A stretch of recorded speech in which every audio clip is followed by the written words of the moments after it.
యేసే పరిష్కారము అనుదిన Bible study కార్యక్రమం ప్రేక్షకులందరికీ యేసుక్రీస్తు వారి అద్వితీయ నామమున వందనాలు. ప్రభువునందు ప్రియ దేవుని బిడ్డలారా, నేటి దినము డాక్టర్ కారుపాటి శ్యాన్సాగర్ గారి ద్వారా బైబిల్ స్టడీలోని వాక్య ధ్యానమును కీర్తనల గ్రంథము నుండి ధ్యానం చేసుకుందాం.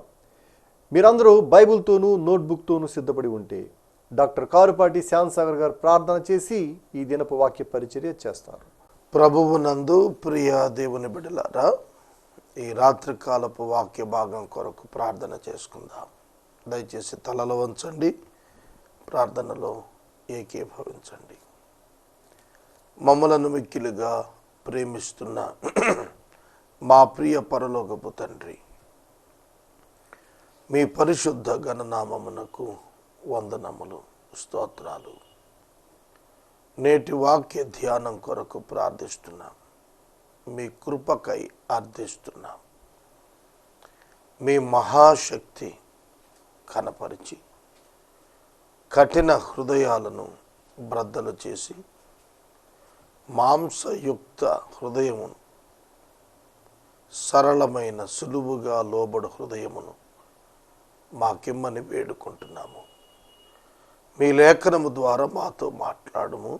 యేసు ప్రభువు పేరిట వేడుతున్నాము తండ్రి, ఆమేన్.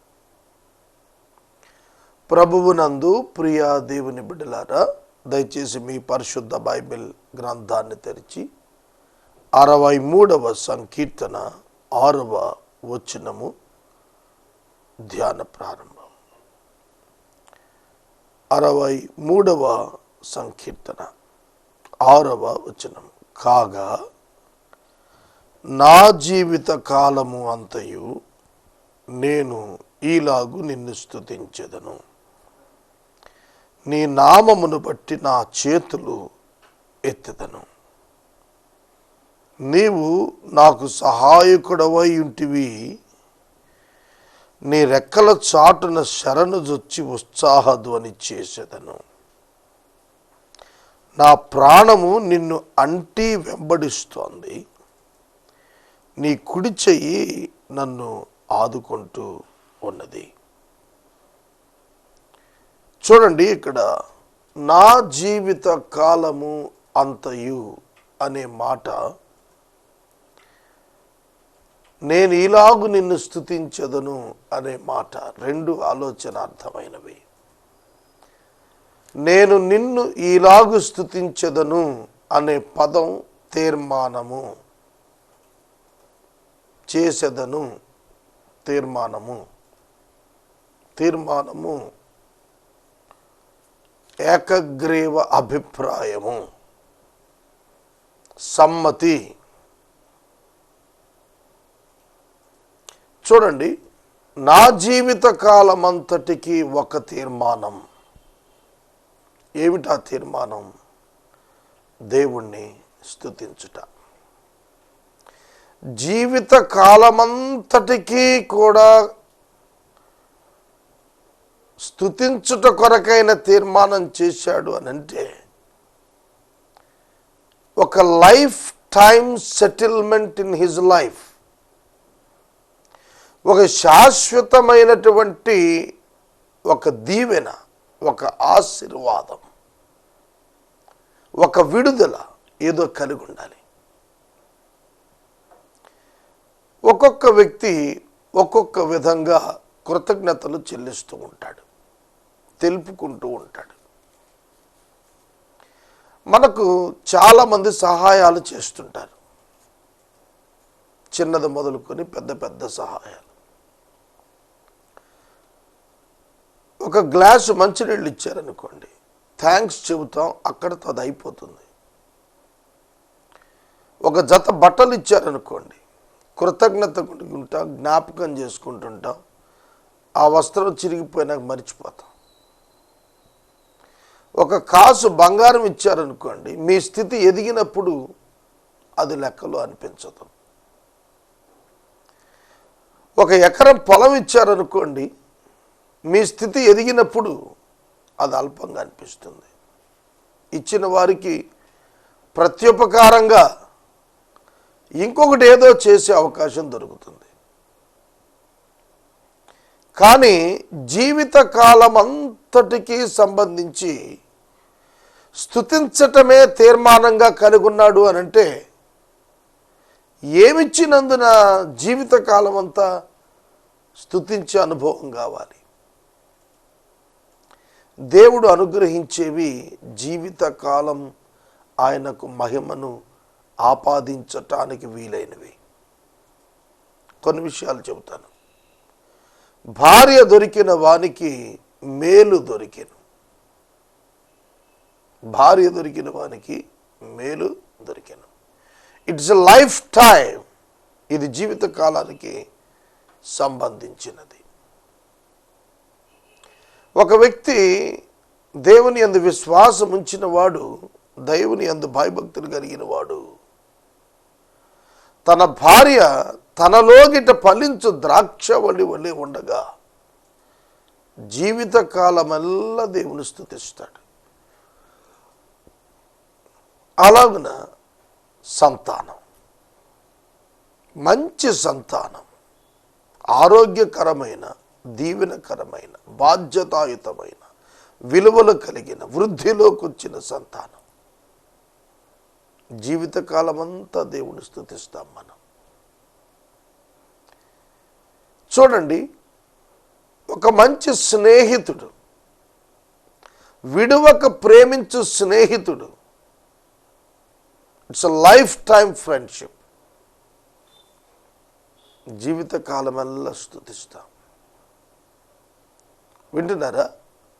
ఒక మంచి ఉద్యోగం, స్థిరత కూడిన ఉద్యోగం, జీవితకాలమల్లా స్తుతిస్తున్నాం. అయితే వీటికి వెనుకకు తిరిగి ఏ విధంగా కూడాను దేవునికి రీప్లేస్ చేయలేం, మరలా వెనక్కి ఏమి ఇవ్వలేం. వీటన్నింటికి ఒక ఎత్తు అయితే వీటన్నింటికంటే గొప్పది ఆధ్యాత్మిక రక్షణ. ఆధ్యాత్మిక రక్షణ, ఆత్మ రక్షించబడుట, నరకాగ్ని నుండి తప్పించబడి దేవుని సన్నిధిలో శాశ్వతంగా జీవించటానికి అనుమతించబడుట అను కృప పొందినందున జీవితకాలమెల్లా స్తుతిస్తాను. జీవితకాలం చాలదు, ఆ తర్వాత కూడా స్తుతించగలుగుతాం. It is the decision of a believer to show the gratitude towards his saviour. తన యొక్క రక్షకునికి తాను చూపించేటువంటి కృతజ్ఞత. ఇది ఏదో ఒక రోజుతో ఆగేది కాదు. విశ్వాసి ఆరాధించకుండా ఉండలేడు, విశ్వాసి స్తుతించకుండా ఉండలేడు, విశ్వాసి సాక్ష్యము చెప్పకుండా ఉండలేడు, విశ్వాసి ప్రజల మధ్య ప్రార్థించకుండా ఉండలేడు. How can I be silent? God has done miracles for me. దేవుడు నాకు ఆశ్చర్య కార్యాలు చేయగా నేనెట్లు మౌనముగుందును? అవును, ఇట్ ఈస్ ఇంపాసిబుల్, అసాధ్యం. కావున నేను దేవుని స్తుతిస్తాను. మరణమై 3 దినములు సమాధిలో ఉండి ప్రభువు వచ్చి సమాధి తెరిచి వెలుపలికి లాజరును పిలిపించిన తరువాత, వింటున్నారా? మరలా చెబుతున్నాను, మరణమై సమాధిలో 3 దినాలు ఉంచబడి కుళ్ళిపోయి ఉన్నటువంటి మృతదేహాన్ని యేసు బ్రతికించగా తిరిగి జీవములోనికి వచ్చిన లాజరు చేసేదేమిటి? జీవిత కాలమెల్లా ఆయనను స్తుతించుటే, ఆయనకు సాక్షిగా జీవించుటే మరొక పని లేదు. కనుక నా జీవిత కాలమంతయు నేను ఇలాగు నిన్ను స్తుతిస్తాను, నీ నామమును బట్టి నా చేతులు ఎత్తెదను. నేను నీ నామాన్ని బట్టి నా చేతులు నీ వైపే ఎత్తుతాను. నేను చేతులు ఎత్తిన అనుభవం బైబిల్ గ్రంథంలో మోషే భక్తునికున్నది. ఇశ్రాయేలీయులు యెహోషువ నాయకత్వంలో అమాలేకీయులతో యుద్ధమాడుతున్నారు. మోషే పర్వతం మీద నిలబడి ఆకాశం వైపు చేతులు చాచాడు. చేతులు చాచినంతసేపు యెహోషువ గెలుస్తూ వచ్చాడు. చేతులు దించుతుంటే యెహోషువ ఓడిపోతున్నాడు. ఇది గమనించిన అహరోను, హూరు అను యోధులు, ప్రార్థనా యోధులు, మోషేను ఒక బండ మీద కూర్చుండబెట్టి చెరొక చేయి పట్టుకొని సపోర్ట్ ఇచ్చి సాయంకాలం వరకు మోషే చేతులు పైకెత్తారు. బ్లడ్ సర్క్యులేషన్ స్టాప్ అయిపోతుంది కదా, చేతులు పైకెత్తి అలానే ఉంచేస్తే కష్టం అవుతుంది కదా, స్పర్శ లేనిది అయిపోతుంది కదా.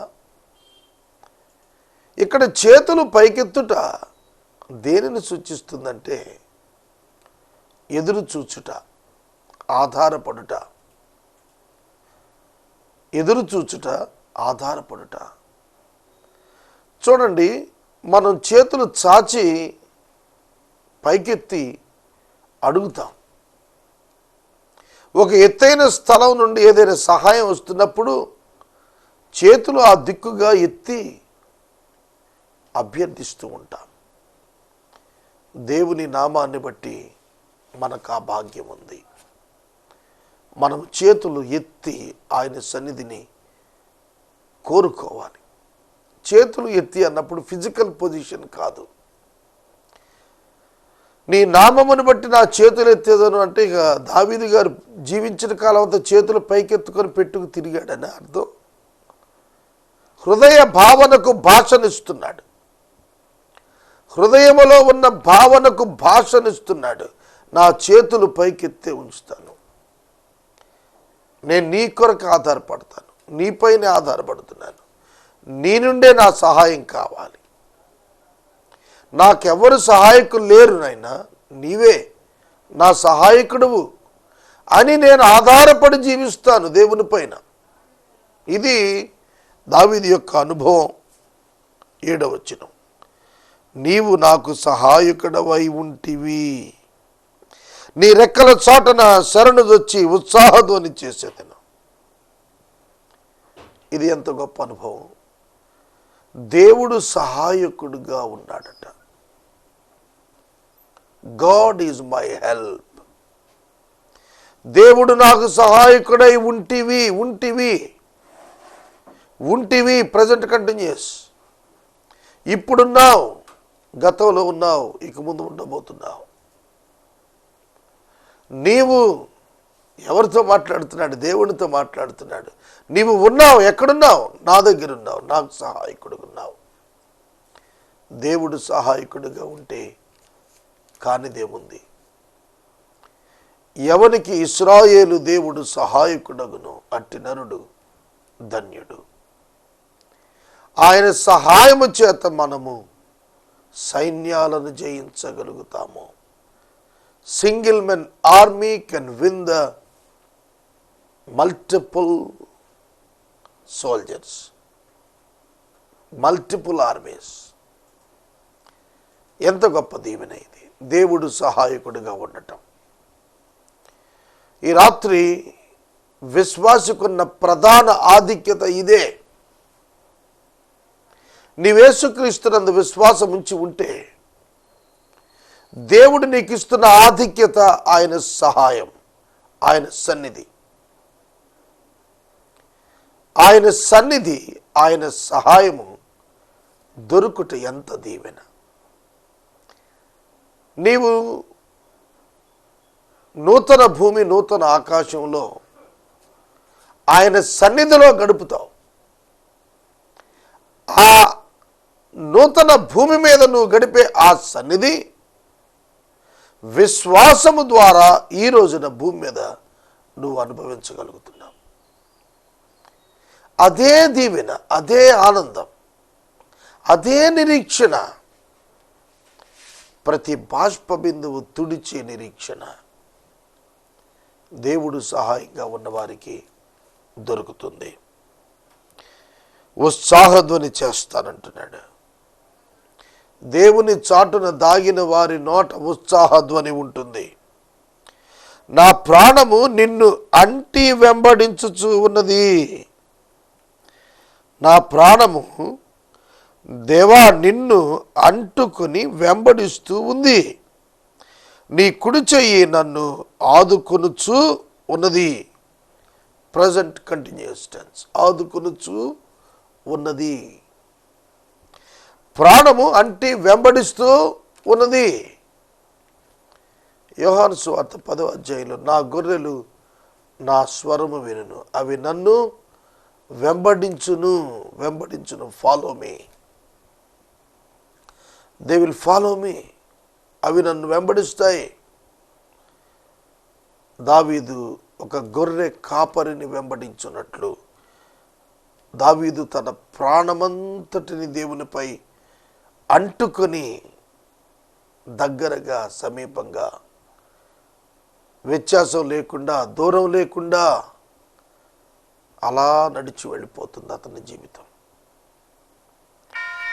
ఈ రాత్రి నేను మనవి చేస్తున్నాను, ప్రియమైన దేవుని బిడ్డలారా,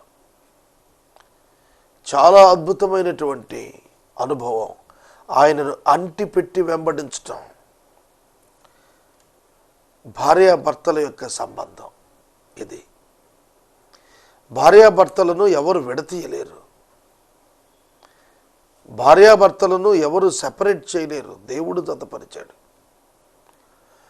చూడండి విశేషం, దేవుడు జతపరిచిన వారిని ఏ నరుడు విడతీయకూడదని రాసి ఉంది కదా. No separation because it has done by God. ఇది యెహోవా వలన కలిగిన కార్యం గనక ఎవరు విడదీయలేరు. భర్త వెళుతుంటే భార్య అటు అంటి వెంబడిస్తూ ఉంటుంది. భార్య అటు వెళుతుంటే భర్త అటు అంటి వెంబడిస్తూ ఉంటాడంటే they are united and they are one.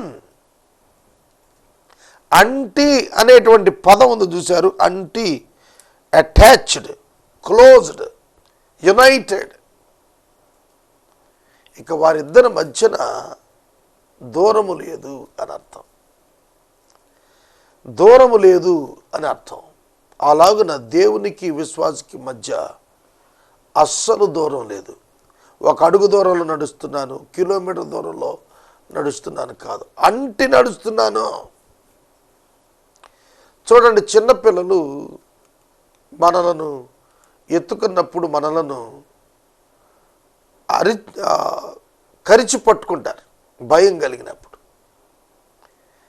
గట్టిగా మెడను పట్టుకుంటారు. అంటి పెట్టుకొని ఉన్నటువంటి అది. తల్లి బజారుకి వెళ్తే బిడ్డ ఒక చెంగును పట్టుకొని ఆనుకొని నిలబడతాడు. అంటి పెట్టుకోవటం. ఒక చిన్న బిడ్డ తన తల్లిని, తన తండ్రిని కౌగిలించుకొని అంటి పెట్టుకున్నట్టు. సోదరుడా, సోదరి, అంటి పెట్టుకొని వెంబడించటం నేర్చుకుంటున్నామా? రక్షించబడినటువంటి మనము దేవునికి దూరముగా లేము, దేవునికి అంటి పెట్టబడ్డాం. అంజూరపు వృక్షమును గుర్చి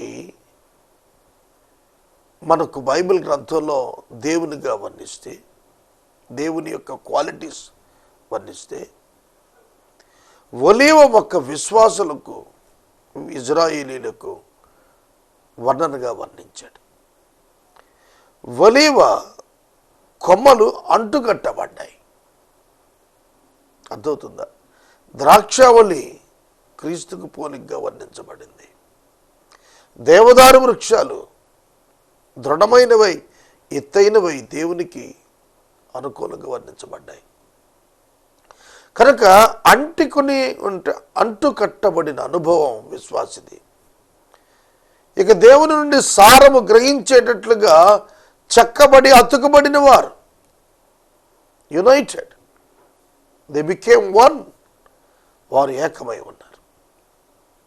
యోహాను సువార్త 17వ అధ్యాయం అంటాడు, తండ్రి నీవు నాకు ఇచ్చిన వారందరినీ నేను సంరక్షించాను అంటున్నప్పుడు నేను వారిని అంటి పెట్టుకుని ఉన్నాను అన్నాడు. దేవుడు మనలను విడవడు, మనము దేవుని విడవలేము, ఎడబాయలేము. We cannot separate from God. రోమపత్రిక 8వ అధ్యాయంలో చెబుతాడు, క్రీస్తు ప్రేమ నుండి మనలను ఎడబాపువాడు ఎవడు? Who will separate you from the love of Jesus Christ? క్రీస్తు యొక్క ప్రేమ నుండి మనలను ఎవడు ఎడబాపనేరడు. అంటి పెట్టుకొని వెంబడించుట మనం నేర్చుకోవాలి. మీరు గమనించండి, కాపరిని ప్రథమ గొర్రె అంటి పెట్టుకుని నడుస్తుంది. ఒక రైలు ఇంజిన్ని పెట్టెలు అంటి పెట్టుకున్నప్పుడే అవి ప్రయాణంలో వాటితో వెళతాయి. ఈ రాత్రి నేను మనవి చేస్తున్నాను, వాక్యం చెబుతోంది, నా జీవిత కాలమంతా స్తుతిస్తాను, నా చేతులను నీ నామం బట్టి పైకెత్తుతాను, నీవు నాకు సహాయకుడవు గనుక ఉత్సాహధ్వని చేస్తాను, నా ప్రాణము నిన్ను అంటి వెంబడిస్తోంది. నేను నిన్ను వెంబడిస్తూ ఉండగా నీ కుడి చెయ్యి నన్ను ఆదుకుంటోంది. ఏమిటి అంటి పెట్టుకుని నడుస్తున్నప్పుడు కలిగే బహుమానం ఏమిటి? ఆయన కుడి చెయ్యి మనలను ఆదరిస్తోంది. కుడి చెయ్యి అన్నాడంటే బెస్ట్ యాక్షన్ అని అర్థం. కుడి చెయ్యి అంటే బెస్ట్ యాక్షన్, గొప్ప సహాయం, మనకు కావలసిన ఒక మంచి క్రియ ఆయన మన పక్షంగా చేస్తాడు. కనుక దేవుని పిల్లలు దేవుని అంటి పెట్టుకుని అనగా వాక్యము ప్రకారం నడవటం నేర్చుకున్నప్పుడు, ఆ వాక్యమునే జీవితంగా మలచుకున్నప్పుడు దేవుని యొక్క కుడి చెయ్యి అనగా శక్తి, దేవుని యొక్క బలము మనకు ఏ విధంగా ఉంటుంది? ఆదుకునేదిగా ఉంటుంది. సోదరుడా, సోదరి, జీవితం పోరాటం. అలుపెరుగని యోధుడుగా నీవు పోరాడాల్సిందే. పాపము, శరీరము, అపవాది, లోకము నీ ప్రధాన శత్రువులే. నిన్నెప్పుడు శోధనకు గురి చేసి పడగొట్టాలని చూస్తుంటాయి. అప్పుడు ఆదుకొనవలసిన ఆ దైవ బలం నీవు దేవుని వెంబడించినప్పుడు, వాక్యాన్ని వెంబడించినప్పుడు నీ సొత్తు అవుతుంది. నీకు వాగ్దానం ఉంటుంది, నీకు నిరీక్షణ ఇస్తుంది. నిన్ను బలపరిచేటువంటి దైవహస్తం నీ కొరకు చాచబడి ఉన్నది. యేసుక్రీస్తునందు విశ్వాసం ఉంచిన వారికి కలిగే నిరీక్షణ ఇదే. నా ప్రాణము నశింప చేయవలనని వారు దాన్ని వెదుగుతున్నారు. వారు భూమి క్రింది చోట్లకు దిగిపోవుదురు, బలమైన ఖడ్గానికి అప్పగించబడుదురు, నక్కల పాలగుదురు. నా ప్రాణం తీయాలని వెదుగుతున్నారు, వాళ్ళు భూమి క్రిందకి వెళ్తారు అంటే అర్థం వారు చనిపోయి పాతాళానికి వెళ్తారు, కానీ నా ప్రాణం పోదు. దావీదును చంపాలని ప్రయత్నించిన శత్రువులు చనిపోయి పాతాళవశం అయిపోయారు. నక్కల పాలగుదురు అనేది చూడండి, నక్కల పాలు అనేది డెడ్ బాడీస్ బరియల్ చేసినప్పుడు, భూస్థాపితం చేసినప్పుడు లోతుగా తీస్తారు. ఇప్పుడు మనం సిటీస్లో ఉన్నాం కనుక ప్రొటెక్టెడ్ బరియల్ గ్రౌండ్స్ జనసంచారంలో ఉంటున్నాయి. అదే గ్రామాల్లో అనుకోండి, దూరంగా ఊరికి వెలుపట ఒక కాలువ పక్కనో లేకపోతే పొలాల్లోనూ పాతి పెడతారు. అలా చేసినప్పుడు more than 6 feet 6 to 8 feet భూమి తవ్వుతారు.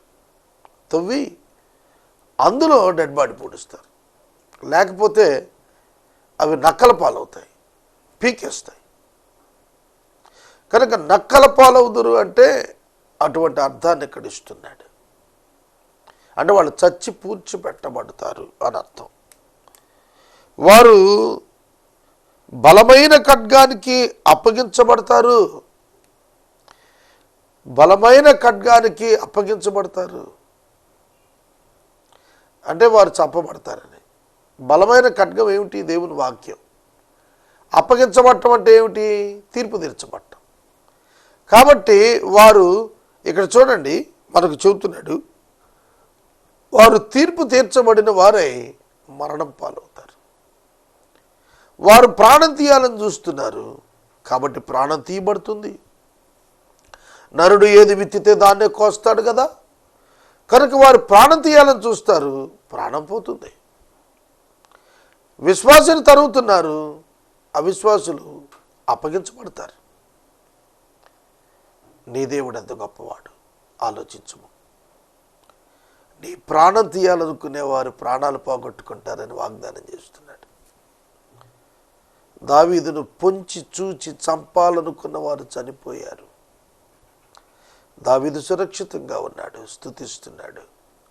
ఒక తీర్మానం నీ జీవితంలో ఉన్నప్పుడు, దేవుని జీవిత కాలం అంతా స్తుతించాలనే తీర్మానం నీకున్నప్పుడు, మరణము తప్పించుట నీ జీవితమున యెహోవా వశం. ఆఖరి వచనం, రాజు దేవుణ్ణి బట్టి సంతోషించును, ఆయన తోడని ప్రమాణము చేయి ప్రతివాడును అతిశైలును, అబద్ధములాడు వారి నోరు మూయబడును. రాజు దేవుని బట్టి సంతోషించును. రాజుకు అతిశయం ఏమిటి? యుద్ధములో విజయమా? కాదు. విందు వినోదాలా? కాదు. ఈ రాజు అలాంటి వాడు కాడు. స్త్రీలోలత్వమా? కాదు. మరి ఏమిటి అతని సంతోష కారణం? దేవుణ్ణి బట్టి సంతోషిస్తాడు. రాజు దేవుణ్ణి బట్టి సంతోషిస్తాడు. దేవుని తోడని ప్రమాణం చేసేవాడు గర్విస్తాడు. నా దేవుడు తోడయ్యా, నేను యథార్థంగా ఉన్నాను, నా దేవుడు చూస్తున్నాడయ్యా నా హృదయాన్ని. ఎప్పుడైతే అలా చెప్పగలిగేవాడు ఉంటామో మనం యథార్థంగా అతిశయిస్తాం, ఆనందిస్తాం, తృప్తిగా జీవిస్తాం, నిర్భయంగా జీవిస్తాం, తలెత్తుకొని జీవిస్తాం, సిగ్గుపడి వెనకడుగేయం, ముందడిగే. అబద్ధములాడు వారి నోరు మూయబడుతుంది. ఫైనల్ వర్డ్స్, అబద్ధములాడు వారి నోరు శాశ్వతంగా మూతబడుతుంది. ఈ రాత్రి నేను మనవి చేస్తున్నాను, ప్రభు అయిన యేసునందల విశ్వాసం ఎంత దీవెనకరం. యేసు క్రీస్తును రక్షకునిగా అంగీకరించడం నీకెంత దీవెనకరం ఆలోచించమని మనవి చేస్తున్నాను. ఈ రాత్రి వాక్య ధ్యానం ఇక్కడ నిలుపుదల చేస్తున్నాను. రేపటి వాక్య ధ్యానంలో 64వ అధ్యాయం మనం ప్రారంభించుకుందాం. మనము ఇంతవరకు డాక్టర్ కారుపాటి శ్యామ్సాగర్ గారి ద్వారా బైబిల్ స్టడీలోని వాక్య ధ్యానమును కీర్తనల గ్రంథము నుండి ధ్యానం చేసుకున్నాము. ఈ కార్యక్రమం ద్వారా మీరు పొందుకునుచున్న ఆత్మీయ మేలులు ఒక ఉత్తరం ద్వారా మాకు తెలియచేయండి. మీ ప్రార్థనా మనవులు మాకు తెలియచేస్తే ఏసే పరిష్కారం కార్యాలయం ఏర్పాటు చేసిన ప్రత్యేక ప్రార్థనా శిబిరంలో మీ కొరకు ప్రార్థిస్తాం. మీ కుటుంబ పక్షముగా ఒక ఎపిసోడ్ ప్రసారం చేయాలనుకున్న మాకు తెలియచేస్తే మా సిబ్బంది మీ గృహాలను దర్శిస్తారు. ముగింపు ప్రార్థన ఆశీర్వాదాలతో ఈ కార్యక్రమాన్ని ముగించుకుందాం. ప్రార్థన. మమ్మను మిక్కిలిగా ప్రేమిస్తున్న మా ప్రభు మీకు వందనాలు. దినదినము నీ వాక్యము చేత మమ్మలను ఎంతగానో బలపరుస్తున్నారు నాయన. ఆత్మ సంబంధమైన దీవెనలు మాకు నిండుగా ఇచ్చుటకు మీకు ఇష్టమైనది. అందును బట్టి స్తోత్రాలు అర్పిస్తున్నాను. ఈ రాత్రి మీ పాదాల దగ్గర ఉన్నాం. ఈ దినపు వాక్యం మా అందరి జీవితాల్లో నెరవేరాలి ప్రభువా. అవిశ్వాసము చేత, అబద్ధము చేత నక్కల పాలయ్యే వారుగా ఉండకూడదని, రక్షించబడిన వారై జీవితకాలములో స్తుతించి అతిశయించు వారంగా ఉండాలని నేడు నేర్చుకున్నాం. అది మా జీవితాల్లో ఇచ్చారు. మీ కృతజ్ఞతలు. ఇంకా అనేక మంది బిడ్డలకు ఈ ధన్యత లేదు. ఈ రాత్రే మిమ్మల్ని విశ్వసించుటకు కృపనివ్వండి. ఎపిసోడ్ సహకారులు కొద్ది దినాలుగా లేరు ప్రభువా, పంపించండి నాయన. ఆర్థికంగా అవసరాలు ఉన్నాయి ప్రభు, కృప చూపండి. మా రక్షకుడైన యేసు నామమున వేడుతున్నాము తండ్రి, ఆమెన్.